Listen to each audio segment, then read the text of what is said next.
আমাদের আবুল কালাম আজাদ টাঙ্গাইল থেকে তিনি প্রশ্ন করেছেন যে একটি ব্যবসায়িক সমিতি কোনো একটা কোম্পানির ডিলারের কাছ থেকে কিছু পণ্য ক্রয় করলো 1,00,000 টাকা দামে, ঠিক সেই পণ্যটাই আবার সেই সমিতি কারো কাছে বিক্রি করলো 1,12,000 টাকা দামে, সেটি হতে পারে সে ডিলার কিংবা অন্য কেউ, এবং বেশিতে বিক্রি করলো কিস্তির কারণে, অর্থাৎ সে এই দামটাই দিবে 1,12,000, কিন্তু সে ভেঙে ভেঙে 12 মাসে 1 বছরে দিবে।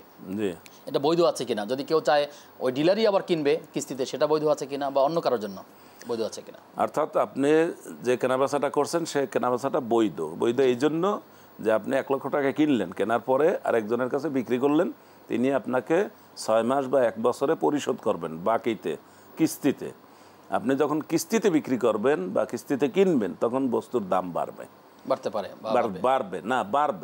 পারে না, শুধু বাড়বে, কারণ এখানে তার একটা ইনভেস্ট আছে।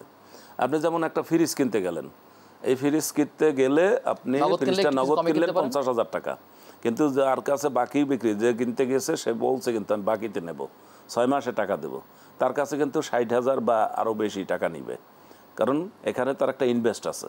এই ইনভেস্ট 6 মাস সময় নিবে, আর এর মধ্যে তিনি কিন্তু আরও কয়েকটা ফ্রিজ নগদ বিক্রি করতে পারেন।